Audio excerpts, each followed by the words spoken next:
श्री राम, ये रामायण कथा का पार्ट 2 है। इस भाग में आप सुनेंगे धनुष टूटने के बाद परशुराम जी का आगमन और आगे श्री राम हनुमान जी का प्रथम मिलन। आज मेरी पुत्री को योग्य वर मिला। सीता लज्जा से झुकी खड़ी थी। उनके नेत्रों में अपार प्रेम था, पर मुख पर पूर्ण मर्यादा। उन्होंने वरमाला उठाई और श्री राम के गले में डाल दी। लक्ष्मी ने नारायण को वरण किया और पूरी सृष्टि उस दिव्य क्षण की साक्षी बन गई। पर उसी समय आकाश में एक भयानक गर्जना हुई। बिजली सी चमक के साथ एक तेजस्वी क्रोधमय पुरुष प्रकट हुए। जटाएं बिखरी हुई, नेत्रों से अग्नि बरस रही थी। कंधे पर परशु फरसा और मुख पर तपस्या का तेज विधिवत।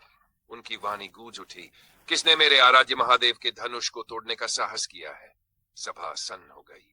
राजाओं के मुख पीले पड़ गए। ऋषि मुनि मौन हो गए।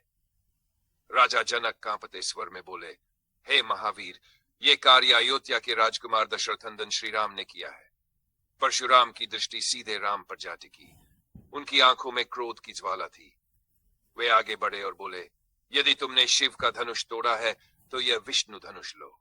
इस पर प्रत्यंचा चढ़ाकर दिखाओ, तब मैं मानूं कि तुम में सामर्थ्य है। सभा की सांसें थम गई। यह कोई साधारण परीक्षा नहीं थी, यह अहंकार और अवतार का आमना सामना था। राम शांत थे, उनके मुख पर कोई भय नहीं, कोई घमंड नहीं। उन्होंने विनय से धनुष को प्रणाम किया, फिर उसे सहजता से उठा लिया। जैसे ही उन्होंने प्रत्यंचा चढ़ाई, उस धनुष का सारा तेज राम में समा गया। उस क्षण परशुराम की आंखों से क्रोध का आवरण हट गया। उन्हें साक्षात नारायण के दर्शन हो गए। उनके हाथ से फरसा छूट गया। वे कांपते हुए आगे बढ़े और राम के चरणों में गिर पड़े। उन्होंने गदगद स्वर में कहा, प्रभु, आज मेरा अहंकार टूट गया। मैंने आपको पहचान लिया। आप ही वह नारायण हैं जिनकी शक्ति से यह सृष्टि चलती है। राम ने करुणा से उन्हें उठाया और कहा, महावीर, आपका तप और त्याग सदा पूजनीय है। आपका क्रोध भी धर्म की रक्षा के लिए ही था। परशुराम की आंखों से आंसू बहने लगे। उन्होंने हाथ जोड़कर कहा, प्रभु, अब मेरा कार्य पूर्ण हुआ। मैं तपस्या को लौटता हूं। आपकी लीला को नमन है। और वे आकाश मार्ग से प्रस्थान कर गए। सभा में फिर से मंगलध्वनि गूंज उठी। देवताओं ने पुष्प वर्षा की, गंधर्वों ने गान किया। राम और सीता एक दूसरे की ओर शांत, गंभीर, मर्यादित दृष्टि से देख रहे थे। वह दृष्टि कह रही थी, यह केवल विवाह नहीं, यह धर्म और करुणा का युगों का मिलन है। पूरी मिथिला उस दिव्य लीला से पावन हो गई और चारों ओर एक ही नाम हृदयों में गूंज रहा था, जय श्री। परशुराम के प्रस्थान के बाद सभा में कुछ क्षण के लिए गहरा मौन छा गया। ऐसा मौन जिसमें अभी अभी घटित दैवी रहस्य की गूंज बाकी थी। राजा जनक, ऋषि मुनि और समस्त राजसभा ये समझ चुकी थी कि उनके सामने खड़े ये कुमार साधारण मनुष्य नहीं है। सीता और राम एक दूसरे के सम्मुख मर्यादा और लज्जा के साथ खड़े थे। न कोई शब्द, न कोई संकेत, पर उनकी दृष्टि में वह सब था जो युगों युगों का संबंध कह देता है। धरती की पुत्री ने विष्णु के अवतार को पहचान लिया था और नारायण ने लक्ष्मी को अपने हृदय में स्वीकार कर लिया था। राजा जनक आगे बढ़े। उनके चरण डगमगा रहे थे, पर हृदय आनंद से भरा था। उन्होंने राम का हाथ थामकर कहा, वत्स, आज मैं केवल पिता नहीं, आज मैं स्वयं को सौभाग्यशाली मानता हूं कि मेरी पुत्री को ऐसा पति मिला जो बल में शिव के समान, वह करुणा में विष्णु के समान और मर्यादा में ब्रह्मा के विधान के समान है। उन्होंने सीता की ओर देखकर कहा, पुत्री, आज से ये राजमहल तेरा नहीं, संपूर्ण संसार तेरा है, क्योंकि जहां राम है वहीं धर्म का राज्य है। ऋषि विश्वामित्र मौन खड़े थे, पर उनकी आंखों में संतोष था। वे जानते थे आज उनकी तपस्या सफल हुई है। जिस बालक को वे वनों में लेकर गए थे, आज वही बालक साक्षात नारायण के रूप में संसार के सामने प्रकट हो चुका था। आकाश में देवताओं की मंद ध्वनि गूंज रही थी। कहीं से वीणा के स्वर आ रहे थे, कहीं से शंख की नाद। ऐसा लग रहा था मानो स्वर्ग स्वयं इस विवाह की साक्षी बनने उतरा हो। सीता ने धीरे से अपने नेत्र उठाकर राम की ओर देखा। उन दृष्टियों में न कोई प्रश्न था, न कोई भय, केवल यह भाव था, जहां आप वही मेरा जीवन, जहां आपका धर्म वही मेरा पथ। राम ने भी उसी शांत करुण दृष्टि से सीता को देखा। उनके हृदय में कोई उत्साह नहीं, कोई गर्व नहीं, केवल यह संकल्प था, मैं जीवन के हर क्षण में इस नारी की रक्षा करूंगा, जैसे धर्म की रक्षा करता हूं, जैसे प्रजा की रक्षा करता हूं, जैसे सत्य की रक्षा करता हूं। मिथिला की भूमि उस क्षण और भी पावन हो गई। राजाओं के मुकुट झुक गए, ऋषियों के नेत्र नम हो गए और समस्त दिशाएं मानो का उठी। ये केवल विवाह नहीं, ये मर्यादा और करुणा का युगों का मिलन है। ये केवल दो देहों का संग नहीं, ये आत्मा और परमात्मा की पुनः पहचान है। और उस दिव्य क्षण के अंत में समस्त सृष्टि के हृदय से एक ही स्वर उठा, जय श्री राम। सभा में परशुराम के प्रस्थान के बाद अब एक गहरी शांति फैल गई थी। वह शांति साधारण नहीं थी, वह ऐसी शांति थी जैसे तूफान के बाद समुद्र शांत हो जाता है, पर उसकी गहराई में अब भी लहरों की शक्ति छिपी रहती है। राजा जनक ने दोनों हाथ जोड़कर श्री राम की ओर देखा। उनकी आंखों में अब केवल एक भाव था, कृतज्ञता। वे बोले, वत्स राम, आज मेरे जीवन का सबसे बड़ा वरदान मुझे मिल गया है। मैंने अपनी पुत्री का हाथ केवल एक राजकुमार को नहीं, साक्षात धर्म को सौंपा है। सीता चुपचाप खड़ी थी। उनके मुख पर न घबराहट थी, न गर्व, केवल शांति और समर्पण।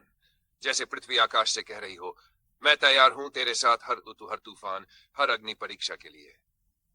राम का मुख तेज से दमक रहा था, पर उसमें कहीं भी अहंकार नहीं था। वे ऐसे खड़े थे जैसे कोई पर्वत आंधी में भी स्थिर रहता है। उनकी दृष्टि में करुणा भी थी और अडिग संकल्प भी।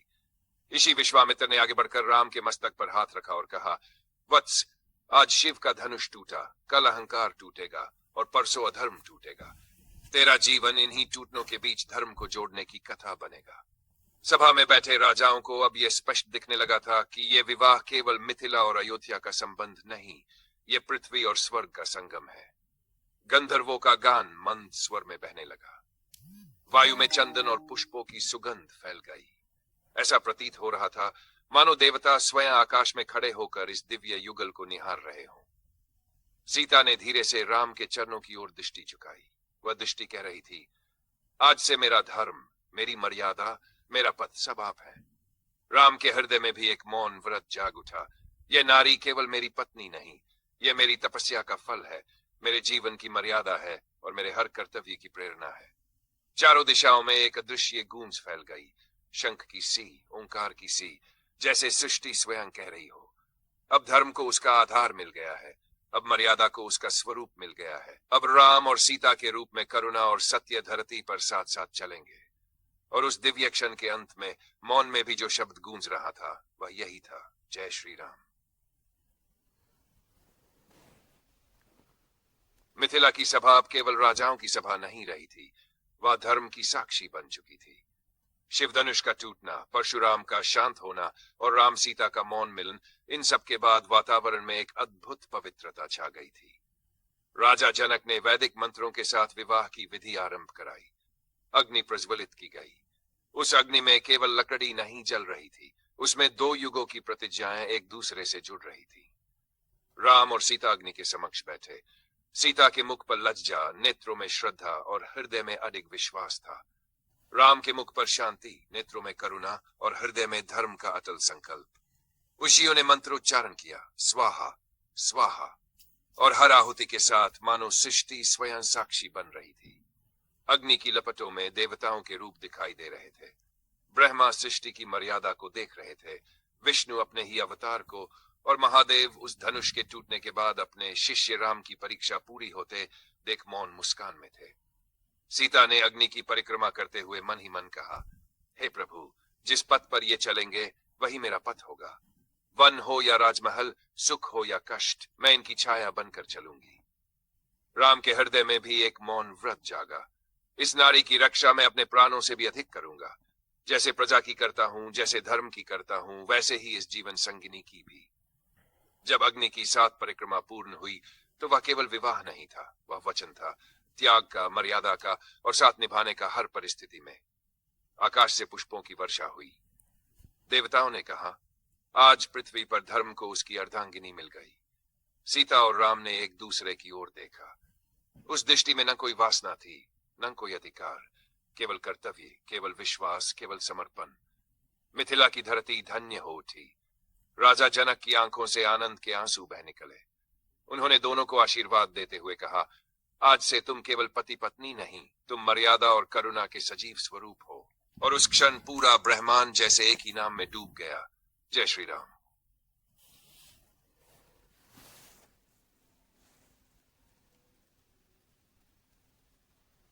विवाह की विधि पूर्ण होते ही मिथिला का आकाश और भी उज्जवल हो उठा।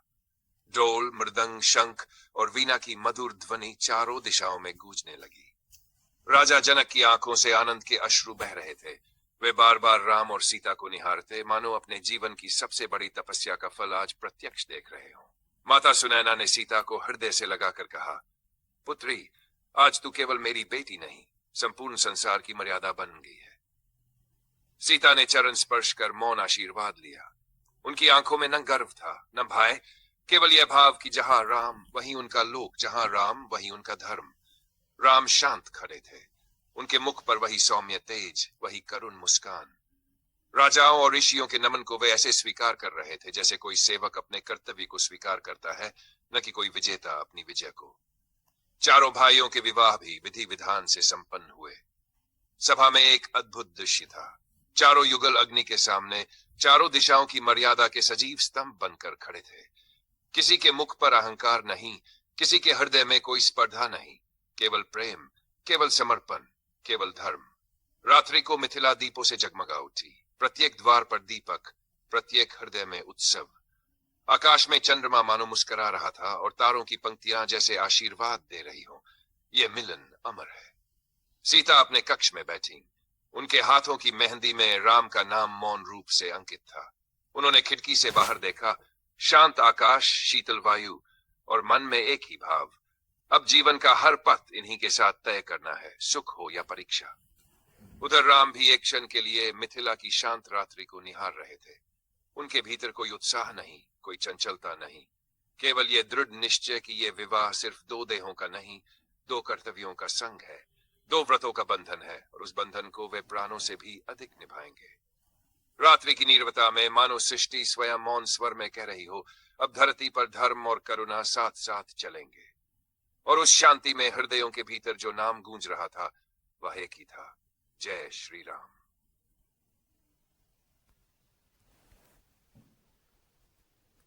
प्रभात हुआ।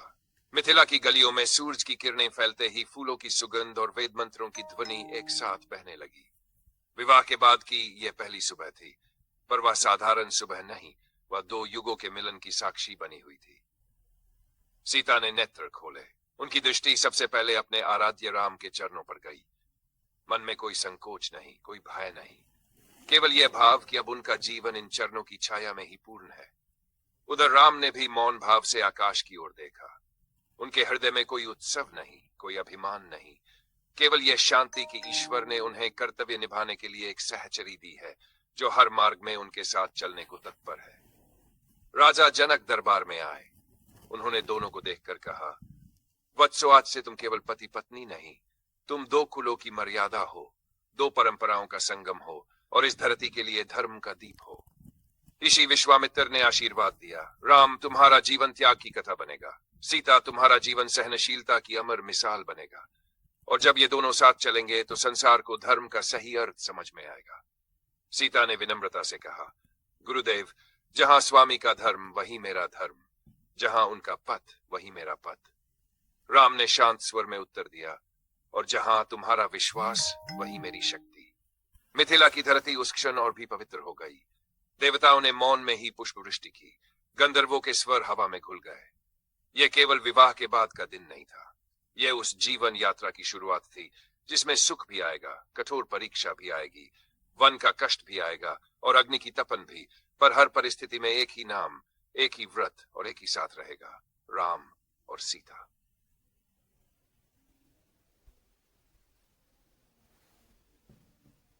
मिथिला में विवाह के उपरांत अब विदाई का समय निकट आ रहा था। वह क्षण जब एक पुत्री अपने मायके से विदा होती है और एक पत्नी अपने जीवन की नई यात्रा पर निकलती है। माता सुनैना का हृदय अपार स्नेह से भर आया।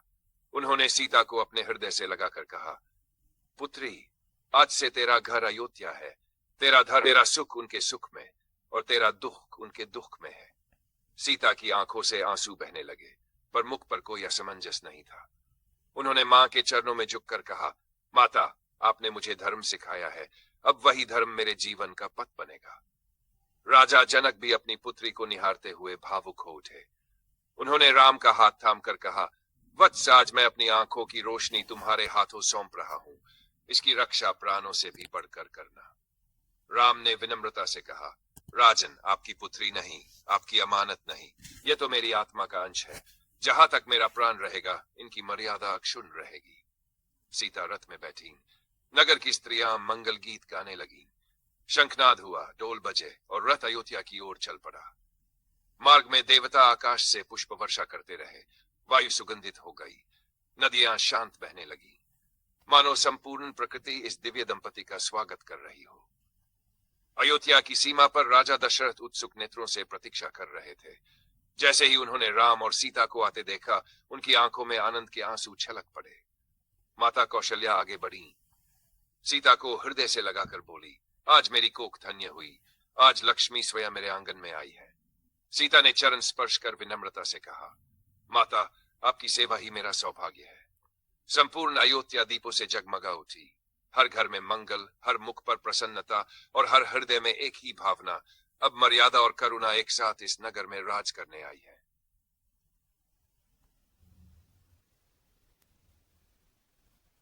अयोध्या में प्रवेश करते ही राम सीता के रथ का स्वागत ऐसा हुआ जैसे स्वयं लक्ष्मी नारायण के साथ अपने धाम लौटी हो। नगर के द्वारों पर पुष्प वर्षा, गलियों में दीपों की पंक्तियां और जन जन के मुख पर जय सिया राम का मधुर नाद। राजा दशरथ आगे बढ़े, हाथ कांप रहे थे, नेत्रों में आनंद के आंसू थे। उन्होंने राम को हृदय से लगाया और फिर सीता की ओर देखकर बोले, देवी, आज मेरे कुल में साक्षात लक्ष्मी का आगमन हुआ है। माता कौशल्या ने सीता को अपने आंचल में भर लिया। उनका हृदय कह रहा था, आज मेरा आंगन सदा के लिए पवित्र हो गया। सुमित्रा और कैकेयी भी बहुओं को आशीर्वाद देने आई। पूरे महल में मंगल गीत गूंजने लगे, हर कोने में धूप दीप, हर हृदय में प्रसन्नता। सीता ने राजमहल के प्रत्येक देवालय में नतमस्तक होकर प्रार्थना की, हे प्रभु, मुझे ऐसा सामर्थ्य देना कि मैं अपने स्वामी के धर्म पथ में कभी बाधा न बनूं, बल्कि उनकी शक्ति बनूं। राम भी राज्य की समृद्धि और प्रजा की सुख शांति के लिए मौन प्रार्थना कर रहे थे। उनके भीतर राजा बनने की आकांक्षा नहीं थी, केवल सेवक बनने का भाव था। रात्रि को महल के प्रांगण में दीपोत्सव जैसा दृश्य था। सरयू की लहरें चंद्रमा की रोशनी में मानो कह रही थी, आज अयोध्या को उसका भविष्य मिल गया है। पर विधि की लीला सदा एक सी नहीं रहती। जिस नगर में आज आनंद की धारा बह रही थी, उसी नगर में शीघ्र ही त्याग और वियोग की परीक्षा भी आने वाली थी। पर उस समय न किसी को उसका भान था, न किसी के हृदय में शंका। सब यही सोच रहे थे, अब राम और सीता के साथ अयोध्या में धर्म का स्वर्ण युग प्रारंभ हो गया है।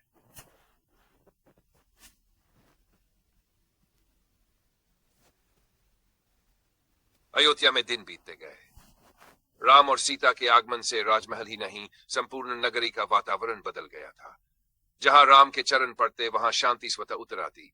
जहां सीता की दृष्टि पड़ती, वहां करुणा और माधुर्य फैल जाता।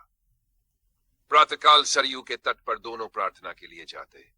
सीता नदी को प्रणाम करती और मन ही मन कहती, हे माता सरयू, मेरे स्वामी को सदा धर्म के मार्ग पर रखना। राम जल में अर्घ्य देते हुए प्रजा के कल्याण की कामना करते। उनकी प्रार्थना में अपने लिए कुछ नहीं, केवल लोक कल्याण की भावना होती। महल में राम का व्यवहार किसी युवराज जैसा नहीं, किसी सेवक जैसा था। वृद्धों को देखकर वे तुरंत उठ खड़े होते, ऋषियों के चरणों में बिना संकोच झुक जाते और बालकों से ऐसे बोलते जैसे उनके मित्र हों। सीता भी सास ससुर की सेवा में पूर्ण मन से लगी रहती। माता कौशल्या जब उन्हें जल या पुष्प अर्पित करते देखती तो हृदय भर आता। वे सोचती, आज मेरे घर में बहू नहीं, साक्षात देवी का वास है। प्रजा जब राजमहल आती तो राम धैर्य से हर एक की बात सुनते। किसी का छोटा सा दुख भी उनके लिए बड़ा होता। सीता भीतर से उनकी करुणा को देखती और मन ही मन कहती, जिनके हृदय में इतनी दया है, उनके साथ चलना ही मेरा सबसे बड़ा सौभाग्य है। संध्या के समय चारों भाई साथ बैठते। लक्ष्मण राम के पास, भरत थोड़ी दूरी पर, शत्रुघ्न विम्रता से पीछे। चारों के बीच कोई औपचारिकता नहीं, केवल प्रेम और सम्मान। सीता ये दृश्य देखकर मुस्कुरा उठती। उन्हें लगता, ये परिवार नहीं, ये धर्म के चार स्तंभ है। रात्रि में चंद्रमा की शीतल रोशनी महल के आंगन में फैल जाती। सीता छत से आकाश को देखती और सोचती, ये वही आकाश है जिसके नीचे मुझे वन में भी रहना है, महल में भी। राम शांत स्वर में कहते, देवी, जहां हम साथ हैं वहीं हमारा घर है। सीता के हृदय में एक अटूट विश्वास जाग उठता। सुख हो या कष्ट, राजमहल हो या वन, ये साथ ही जीवन का सत्य है। उन दिनों अयोध्या सच में स्वर्ग के समान लगती थी। कोई जानता नहीं था कि यही शांति आगे आने वाली कठोर परीक्षा से पहले एक अल्प विश्राम है। पर उस समय न राम के मुख पर चिंता थी, न सीता के मन में भय। दोनों अपने अपने धर्म में पूर्ण निश्चिंत थे, मानो विधाता के हर लेख को हंसकर स्वीकार करने को तैयार हो।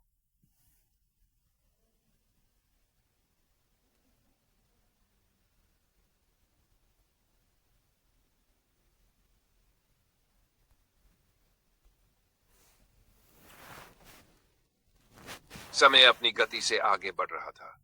अयोध्या की गलियों में अब राम सीता को देखकर लोग ऐसे निहाल हो जाते जैसे स्वयं भगवान उनके सामने आ गए हों। बुजुर्ग आशीर्वाद देते, बालक उनके चरणों की धूल लेने दौड़ते और स्त्रियां मंगल गीत गाती। राम सबको समान दृष्टि से देखते। राजा का वैभव उन्हें स्पर्श नहीं करता था और साधु का वैराग्य भी उन्हें अहंकारी नहीं बनाता था। उनका जीवन संतुलन था, मर्यादा और करुणा का अद्भुत मेल। सीता उनके साथ चलते हुए हर क्षण इस संतुलन को महसूस करती थी। उन्हें लगता, ये पुरुष केवल पति नहीं, यह संपूर्ण सृष्टि का आधार है। एक दिन राजा दशरथ ने दरबार में बैठकर राम को पास बुलाया। उनकी दृष्टि में स्नेह भी था और भविष्य की चिंता भी। उन्होंने कहा, वत्स, मेरी आयु ढल चुकी है, अब यह राज्य तेरे हाथों में सुरक्षित रहेगा, ऐसा विश्वास मुझे पूर्ण है। राम ने विनम्रता से कहा, पिताश्री, राज्य हो या वन, आपकी आज्ञा ही मेरा धर्म है। दशरथ का हृदय भर आया। उन्हें लगा, जिस पुत्र को उन्होंने पाल पोस कर बड़ा किया, वह अब केवल उनका नहीं रहा, वह संपूर्ण प्रजा का हो चुका है। सीता यह सब देख रही थी। उनके मन में कोई राजसी अभिलाषा नहीं थी, केवल यह प्रार्थना थी, हे प्रभु, मेरे स्वामी को सदा सत्य और धर्म के पथ पर रखना। उसी समय भरत और शत्रुघ्न अपने ननिहाल जाने की तैयारी कर रहे थे। कैकेयी अपने पुत्र को लेकर कैके देश जाना चाहती थी। राम ने भरत को गले लगाकर कहा, भ्राता, जहां भी रहो, धर्म को मत छोड़ना। भरत की आंखों में आंसू आ गए। उन्होंने कहा, मेरे लिए धर्म का अर्थ ही आप हैं। सीता ये स्नेह देखकर मन ही मन सोचने लगी, इस कुल में केवल रक्त का संबंध नहीं, यहाँ हर रिश्ता त्याग और कर्तव्य से जुड़ा है। अयोध्या अभी शांति में डूबी हुई थी। कोई नहीं जानता था कि विधि अपने लेख में एक ऐसी रेखा खींचने वाली है जो इस शांति को वियोग और तपस्या की अग्नि से परीक्षित करेगी। पर राम और सीता उस अनजाने भविष्य से डरे नहीं थे। वे जानते थे, जो कुछ भी आएगा वह भी धर्म का ही मार्ग होगा और उस मार्ग पर वे साथ साथ चलेंगे, मर्यादा के दीप को कभी बुझने नहीं देंगे। समय धीरे धीरे आगे बढ़ रहा था। अयोध्या की शांति के बीच एक अदृश्य परिवर्तन की आहट मानो हवा में घुलने लगी थी। राजा दशरथ का शरीर अब पहले जैसा सबल नहीं रहा था। केशों में श्वेता, नेत्रों में थकान और हृदय में यह भाव कि अब राज्य का भार किसी योग्य हाथों में सौंप देना चाहिए। एक दिन उन्होंने गुरु वशिष्ठ और मंत्रियों को बुलाया। गंभीर स्वर में बोले, अब समय आ गया है कि राम को युवराज घोषित किया जाए। मेरी आयु ढल चुकी है और राज्य को ऐसा उत्तराधिकारी चाहिए जो धर्म, करुणा और न्याय का सजीव स्वरूप हो। सभा में प्रसन्नता की लहर दौड़ गई। मंत्रियों ने कहा, यह तो समस्त प्रजा की भी यही इच्छा है। राम को देखकर सबके हृदय में यह विश्वास जागता है कि इनके राज्य में कोई अन्याय नहीं टिक सकेगा। गुरु वशिष्ठ ने भी मौन सहमति में सिर हिलाया। उन्होंने कहा, राम केवल राजा नहीं बनेंगे, वे मर्यादा की प्रतिमा बनेंगे। उनका राज्य केवल भूमि पर नहीं, हृदयों पर होगा। अयोध्या में युवराज अभिषेक की तैयारी आरंभ हो गई। तोरण द्वार सजे, कलश स्थापित हुए, स्त्रियां मंगल गीत गाने लगीं। हर गली, हर द्वार पुष्पों और दीपों से सजने लगा। लोग एक दूसरे से कहते, अब राम हमारे राजा होंगे, अब धर्म का सूर्य पूरी आभा से उदय होगा। सीता ये सब देख रही थी।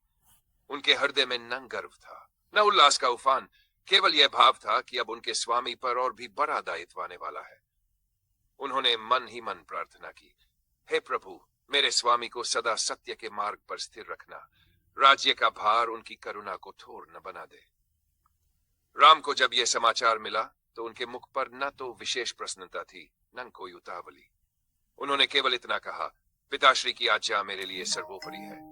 यदि राज्य सेवा का माध्यम है तो मैं उसे ईश्वर की सेवा समझकर स्वीकार करूंगा। लक्ष्मण ने यह सुनकर कहा, भैया, आप जहां होंगे मैं वहीं रहूंगा, चाहे वह सिंहासन हो या धरती की धूल। अयोध्या उस दिन उत्सव की तैयारी में डूबी हुई थी। पर विधि के लेख में एक और ही परीक्षा लिखी जा चुकी थी। जिस दीप को अभी जलाने की तैयारी हो रही थी, उसी दीप को पहले आंधी में परखा जाना था, ताकि उसका प्रकाश और भी उज्जवल होकर संसार का मार्ग आलोकित कर सके।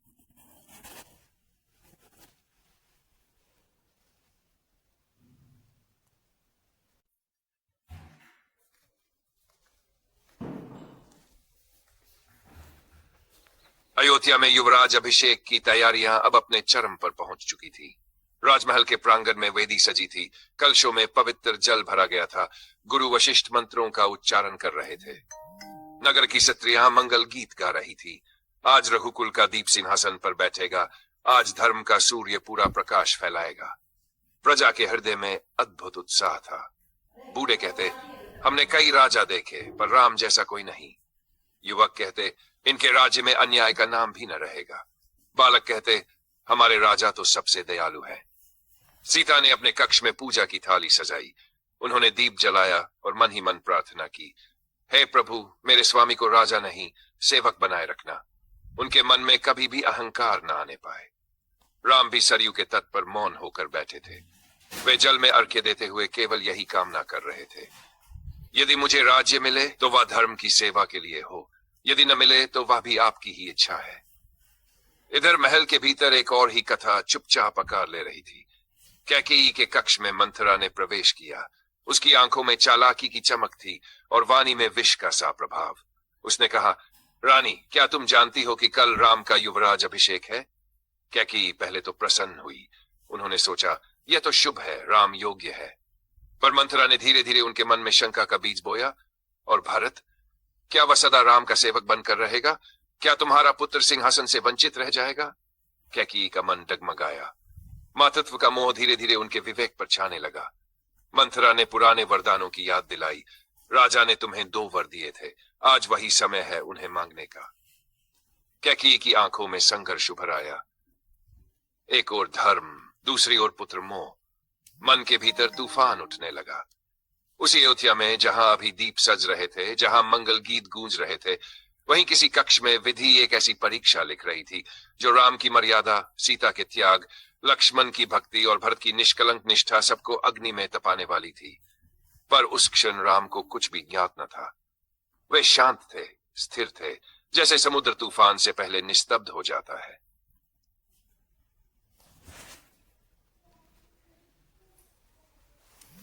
मंथरा की बातें कैकेयी के हृदय में धीरे धीरे विष की तरह उतरने लगी। जो मन अभी तक राम के राज्याभिषेक की तैयारी से प्रसन्न था, वह अब आशंका और मोह से गिरने लगा। उन्हें भरत का मुख याद आया, सरल, धर्मप्रिय, भाइयों से अत्यंत प्रेम करने वाला।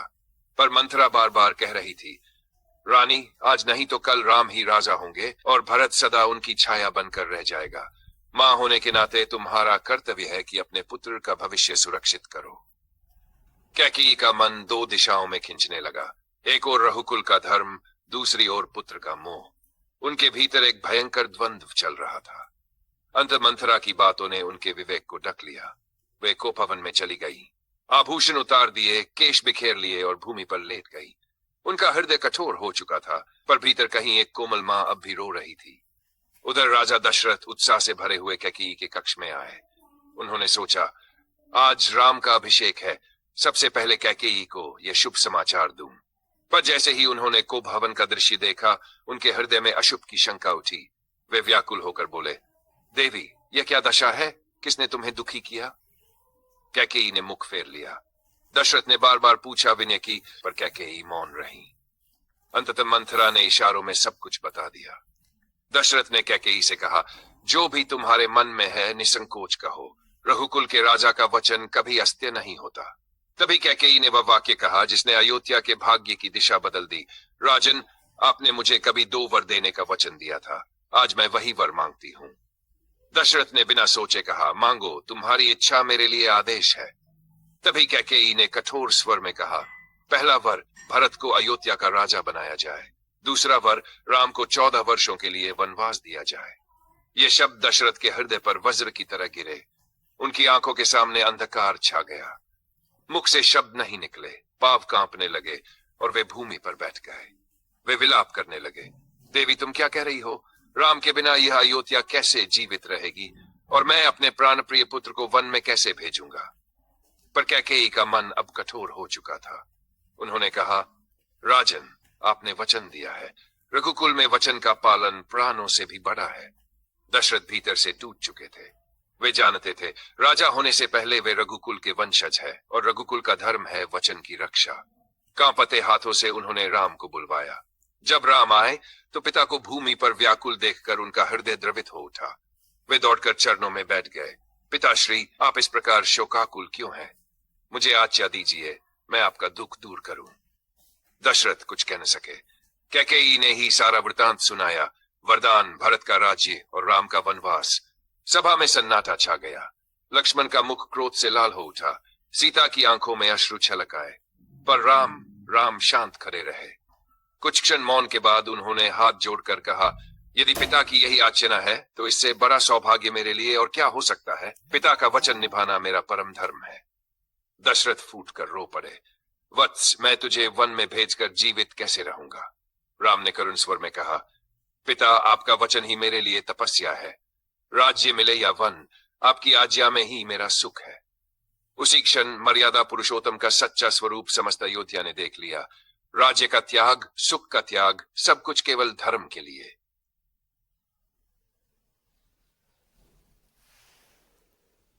राम के मुख से ये वचन सुनते ही पूरे महल में करुणा की लहर दौड़ गई, जिसे सुनकर पर्वत भी पिघल जाए। ऐसे वचन थे वे।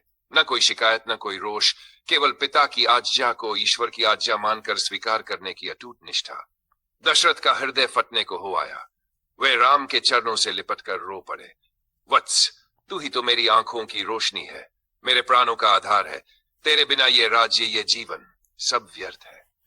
राम ने पिता का मस्तक अपने वक्ष से लगाया और शांत स्वर में बोले, पिताश्री, राजा का वचन ही राज्य की आत्मा होता है।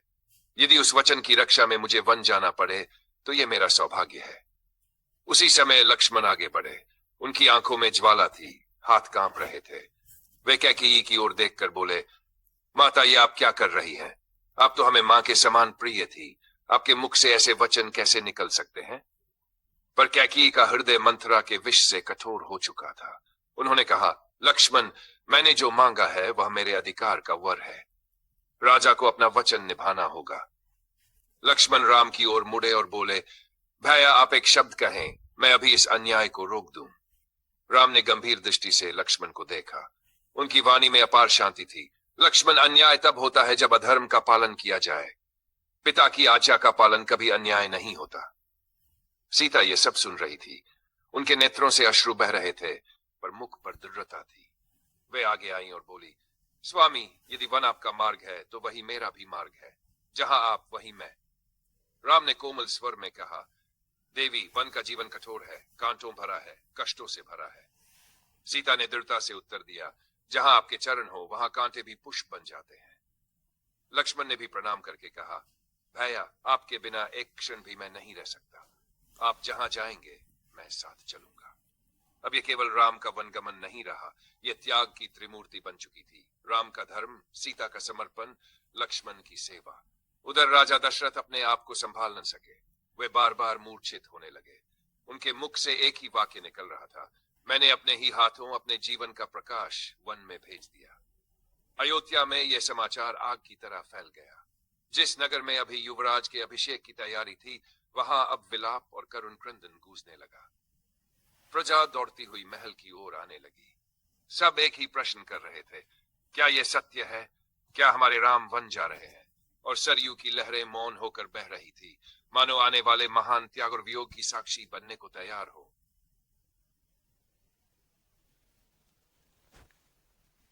अयोध्या में शोक की लहर फैल चुकी थी। जिस नगर में अभी अभी मंगल गीत गूंज रहे थे, जहां दीप सज चुके थे, जहां युवराज के अभिषेक की तैयारी थी, उसी नगर में अब करुण क्रंदन और विलाप की ध्वनि गूंज रही थी। प्रजा महल की ओर दौड़ी चली आ रही थी। कोई कह रहा था, ये कैसे हो सकता है, हमारे राम वन जाए। कोई कह रहा था, यदि राम नहीं तो अयोध्या में जीवन कैसा। माता कौशल्या को जब यह समाचार मिला तो वे जैसे पत्थर की हो गई। कुछ क्षण तक उन्हें कुछ सुनाई ही नहीं दिया। फिर उन्होंने एक ही वाक्य कहा, मेरा राम वन जाएगा। वे कांपते हुए राम के पास पहुंची। नेत्रों से आंसू बह रहे थे, स्वर टूट रहा था। वत्स, वत्स, तू तो अभी अभी विवाह करके आया है, जीवन की शुरुआत ही हुई है और ये कठोर तपस्या। राम ने माता के चरणों में बैठकर उनके आंचल से आंसू पोंछे और बोले, माता, आपने ही तो मुझे सिखाया है कि पिता की आज्ञा ईश्वर की आज्ञा होती है। आज वही शिक्षा मेरी परीक्षा बनकर आई है। कौशल्या फूट फूट कर रो पड़ी। मैंने तुझे जन्म दिया, पर आज तुझे रोक भी नहीं सकती। राम ने शांत स्वर में कहा, माता, आपकी गोद ही मेरे लिए सबसे बड़ा कवच है। आपका आशीर्वाद मेरे साथ रहेगा तो वन भी मेरे लिए अयोध्या बन जाएगा। सुमित्रा ने लक्ष्मण को बुलाया। उनकी आंखों में आंसू थे, पर स्वर में अद्भुत धैर्य। पुत्र, आज तुझे राम की छाया बनकर जाना है। उनके सुख में सुख, उनके दुख में दुख। भूखे हो तो पहले उन्हें खिलाना, थके हो तो पहले उन्हें विश्राम देना। यही तेरी तपस्या है। लक्ष्मण ने चरणों में गिरकर कहा, माता, आपका प्रत्येक वचन मेरे लिए वेद है। सीता ने जब यह सुना कि राम वन जा रहे हैं तो उनके नेत्रों से अश्रुधारा बह चली, पर ये आंसू भय के नहीं थे, ये आंसू समर्पण के थे। वे राम के पास आई और बोली, स्वामी, पत्नी का धर्म है पति के साथ चलना।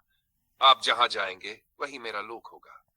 राम ने उन्हें समझाने का प्रयास किया, देवी, वन का जीवन कठोर है, कांटों भरा है, हिंसक पशुओं से भरा है। सीता ने दृढ़ स्वर में उत्तर दिया, जहां आप हैं वहां भय कैसे हो सकता है। आपके बिना महल भी मुझे वन के समान लगेगा। लक्ष्मण ने भी प्रणाम करके कहा, भैया, आपके बिना एक क्षण भी मेरा जीवन नहीं। आप जहां जाएंगे मैं साथ चलूंगा। अब यह केवल एक राजकुमार का वनवास नहीं था, यह धर्म, प्रेम और सेवा का महान संगम था। राजा दशरथ यह सब देखकर अपने आप को संभाल न सके। वे बार बार मूर्छित हो रहे थे। उनके मुख से यही निकल रहा था, मैंने अपने ही वचन से अपने प्राणों को वन में भेज दिया। अंततः वह दिन आ पहुंचा जब राम, लक्ष्मण और सीता वन के लिए तैयार होने लगे। राजसी वस्त्र उतार दिए गए, जटाएं धारण की गई, वल्कल वस्त्र पहने गए, धनुष बाण हाथ में लिए गए। अयोध्या की गलियां उस दिन सूनी नहीं, रोती हुई थी। प्रजा पीछे पीछे चल पड़ी। कोई कह रहा था, हमें भी साथ ले चलो। कोई कह रहा था, आपके बिना यह नगर शून्य हो जाएगा। सरयू के तट पर तीनों खड़े थे, पीछे रोती हुई अयोध्या, सामने वन का अनंत मार्ग। राम ने अंतिम बार नगर की ओर देखा। नेत्रों में करुणा थी, पर हृदय में अडिग संकल्प। उन्होंने शांत स्वर में कहा, पिताश्री का वचन मेरे लिए सर्वोपरि है। 14 वर्ष बाद मैं फिर लौटूंगा, पर तब तक ये वन ही मेरी अयोध्या है। सीता और लक्ष्मण उनके साथ खड़े थे, एक समर्पण की प्रतिमा, दूसरा सेवा का आदर्श। और सरयू की लहरें मंद स्वर में मानो ये कह रही थी, ये केवल वनगमन नहीं, यह मर्यादा की अमर यात्रा है। जय श्री राम। सरयू के तट पर अयोध्या की पूरी प्रजा उमड़ पड़ी थी। जिसने राम को बालक रूप में देखा था, आज वही उन्हें वल्कल वस्त्रों में, धनुष बाण धारण किए वन की ओर जाते देख रही थी। स्त्रियां भूमि पर बैठकर छाती पीट पीट कर रो रही थी। वृद्ध जन अपने आंसुओं से धरती को भिगो रहे थे। बालक राम के चरण पकड़कर कह रहे थे, हमें भी साथ ले चलो, आपके बिना अयोध्या सूनी है। राम ने सबको करुण दृष्टि से देखा। उनकी वाणी में वही शांति थी जो समुद्र की गहराई में होती है।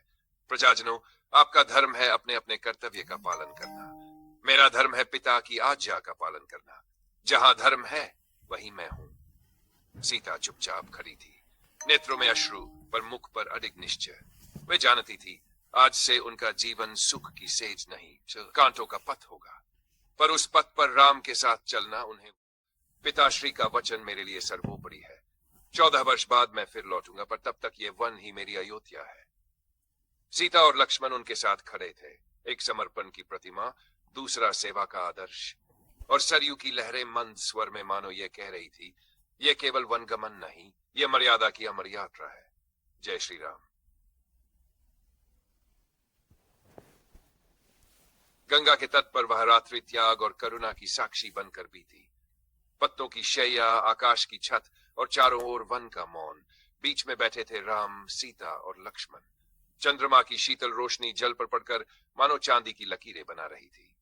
सीता ने नदी की ओर देखा और मन ही मन कहा, हे माता गंगा, जैसे तुम बिना थके सतत बहती रहती हो, वैसे ही मुझे अपने धर्म के पथ पर अडिग बनाए रखना। प्रातःकाल निषाद राज गो स्वयं नाव लेकर आए।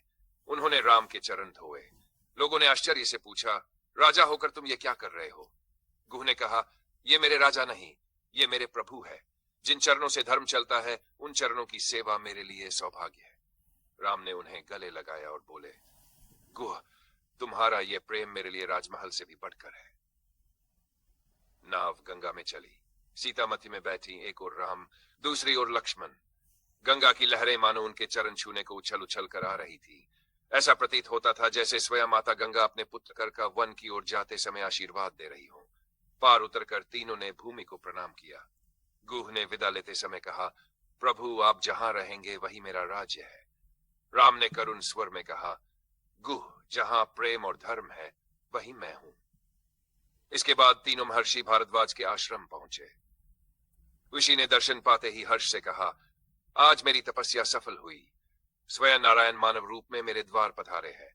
उन्होंने फल, कंद और जल अर्पित किया और प्रेम पूर्वक कहा, वत्स राम, चित्रकूट की भूमि पवित्र और शांत है, वहां निवास करो। देवता भी वहां तुम्हारे साथ विचरेंगे। राम ने ऋषि को प्रणाम किया और उनके निर्देशानुसार चित्रकूट की ओर बढ़ चले। मार्ग में वन की शोभा अद्भुत थी। ऊंचे ऊंचे वृक्ष, कल कल करती धाराएं, पक्षियों का मधुर गान। सीता ये सब देख मुस्कुराई और बोली, स्वामी, ये वन तो राजमहल से भी अधिक सुंदर है। राम ने शांत स्वर में कहा, देवी, जहां संतोष है वहीं सौंदर्य है। चित्रकूट पहुंचकर उन्होंने कुटिया बनाई, पत्तों और लकड़ियों से एक साधारण आश्रय। पर उस कुटिया में जो शांति थी वह किसी महल में नहीं थी। सीता जल लाने लगी, लक्ष्मण कंदमूल एकत्र करने लगे और राम आश्रम के चारों ओर धर्म और सुरक्षा का संरक्षण करने लगे। वन में वह जीवन कठोर अवश्य था, पर तीनों के हृदय में अद्भुत आनंद था, क्योंकि वहां कोई राजसी वैभव नहीं पर सच्चा साथ था, कोई सिंहासन नहीं पर अडिग धर्म था, कोई सुख की सेज नहीं पर संतोष की शांति थी। और उस पवित्र वन में प्रातः संध्या एक ही नाम मौन में भी गूंजता रहता था, जय श्री राम। की पावन भूमि पर राम, सीता और लक्ष्मण का जीवन अब तप, त्याग और शांति में बहने लगा था। प्रातः होते ही सरयू और मंदाकिनी की लहरों में सूर्य की किरणें झिलमिलाने लगती।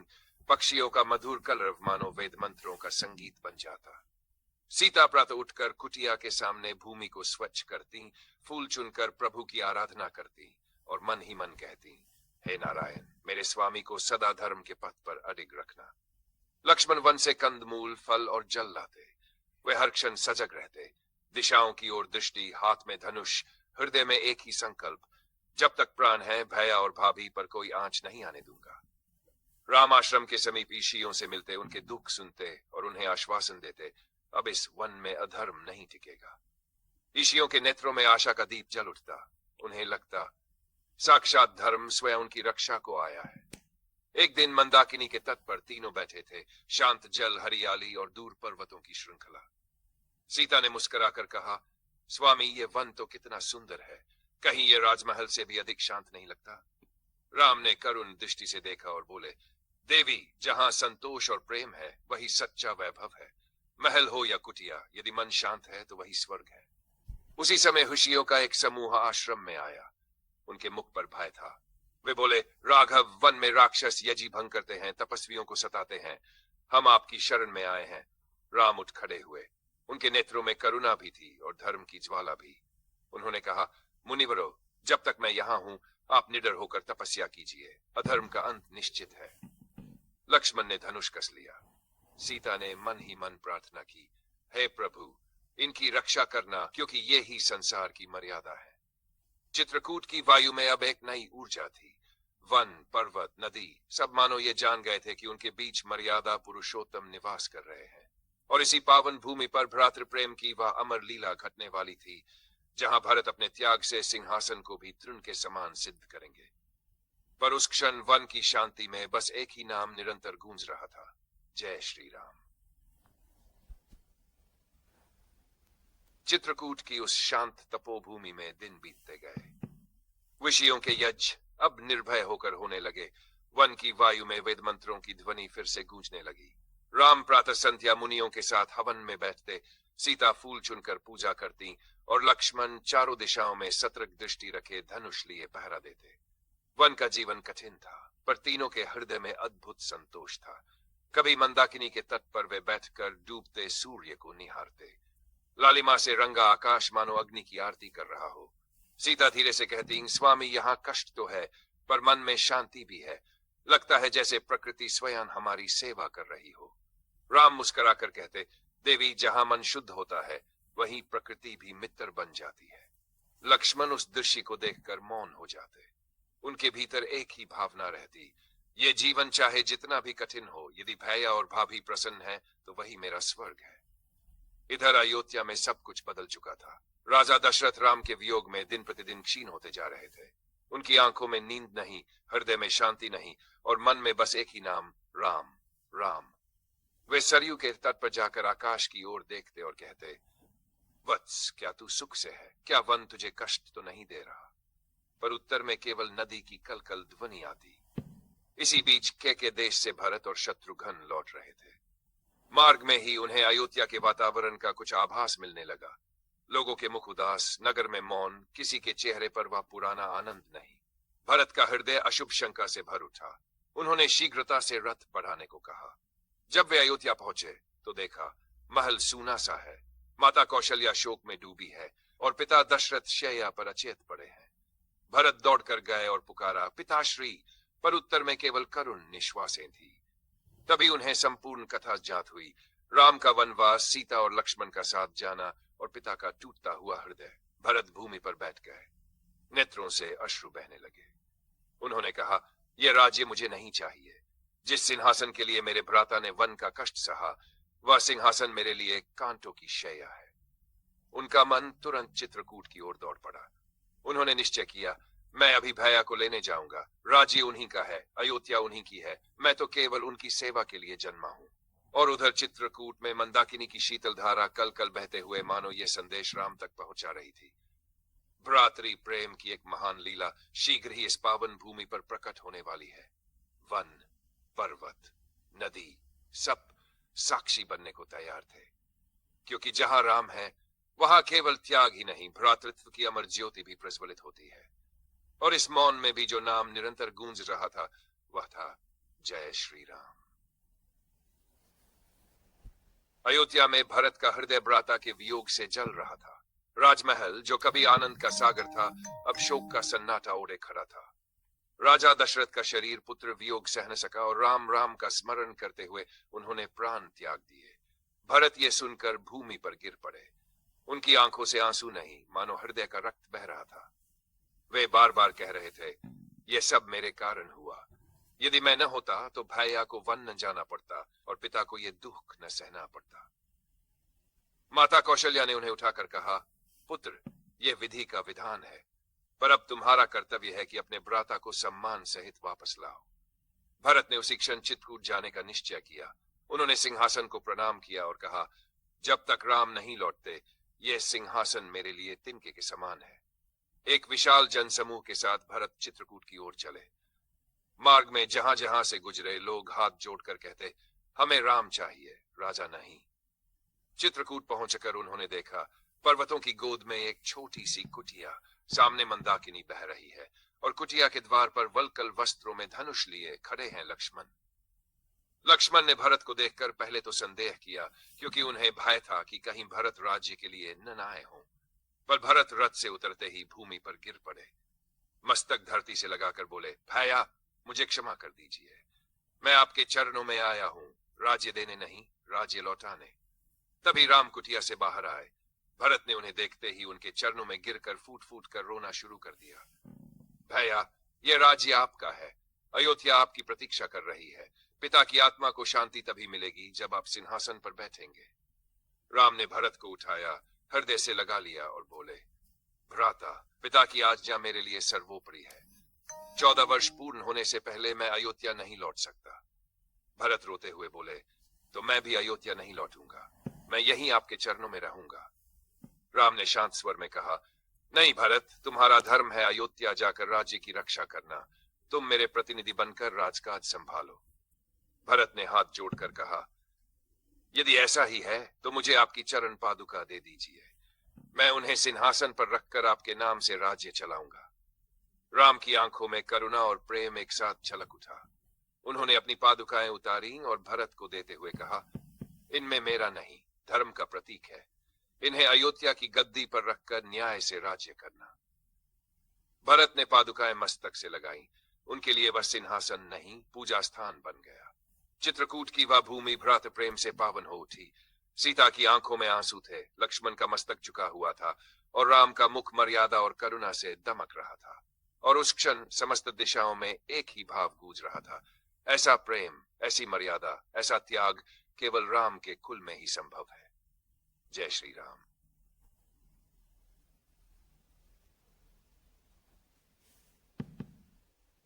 भरत ने राम की पादुकाएं अपने मस्तक से लगाकर हृदय से चिपका ली। उनकी आंखों से अश्रुधारा बह रही थी, पर उन अश्रुओं में दुख से अधिक श्रद्धा और प्रेम था। वे बोले, भैया, अब अयोध्या में राजा आप ही होंगे। मैं केवल सेवक बनकर इन चरणों की छाया में राज्य का भार उठाऊंगा। राम ने भरत को हृदय से लगाया। उनकी वाणी में अपार करुणा थी। भ्राता, तुम केवल मेरे प्रतिनिधि नहीं, तुम धर्म के रक्षक हो। तुम्हारा शासन मेरे लिए तपस्या के समान होगा। सीता ने भरत को आशीर्वाद देते हुए कहा, भ्राता, आपका यह त्याग सदा स्मरणीय रहेगा। जिसने राज्य को तृण के समान समझा वही सच्चा राजा होता है। लक्ष्मण ने भी भरत के चरणों में प्रणाम किया। उनके नेत्रों में पहले जो शंका थी, अब वह श्रद्धा में बदल चुकी थी। उन्होंने कहा, आज मुझे समझ आया कि भरत केवल नाम से नहीं, कर्म से भी भरत है, धैर्य, त्याग और धर्म से परिपूर्ण। चित्रकूट की वायु मानो इस दृश्य को अपने भीतर सजो रही थी। पर्वत, वृक्ष, नदी सब मौन होकर भ्रातृ प्रेम की इस दिव्य लीला को निहार रहे थे। भरत ने विदा लेते समय फिर एक बार राम के चरणों में सिर झुकाया और कहा, 14 वर्ष बाद जब आप अयोध्या लौटेंगे तो यह सेवक आपके चरणों में राज्य सौंप देगा। राम ने आशीर्वाद दिया, तब तक धर्म का दीप अयोध्या में जलता रहे। भरत लौट चले। रथ में बैठते समय उन्होंने पीछे मुड़कर देखा। कुटिया के द्वार पर राम, सीता और लक्ष्मण खड़े थे। वन के उस सन्नाटे में भाई का यह वियोग हृदय को चीर रहा था, पर साथ ही धर्म की विजय का अमृत भी बरसा रहा था। उधर अयोध्या में भरत ने पादुकाएं सिंहासन पर स्थापित की। स्वयं तपस्वी वेश धारण किया और नंदीग्राम में कुटिया बनाकर रहने लगे। राज्य का प्रत्येक निर्णय राम के नाम से होता और प्रत्येक दिन भरत उन पादुकाओं के सामने शीश नवाकर कहते, राजन, आपकी आज्ञा की प्रतीक्षा है। इधर वन में राम, सीता और लक्ष्मण अपने तपस्वी जीवन में फिर से लीन हो गए। ऋषियों की रक्षा, यज्ञों की सुरक्षा और अधर्म के विनाश का महान कार्य धीरे धीरे आगे बढ़ रहा था। वन की रात्रियों में सीता मंद स्वर में राम से कहती, स्वामी, आपके भ्राता का त्याग आज भी मेरी आंखों में बस गया है। राम शांत स्वर में उत्तर देते, देवी, जहां प्रेम और धर्म एक हो जाएं, वहीं सच्चा राजत्व होता है। लक्ष्मण आकाश की ओर देखकर मन ही मन संकल्प लेते, जब तक ये आकाश है, जब तक ये धरती है, तब तक मैं इन दोनों की रक्षा में अपने प्राण भी अर्पित कर दूंगा। और उस वन की नीरवता में फिर वही दिव्य नाम मौन होकर भी गूंज रहा था, जय श्री राम।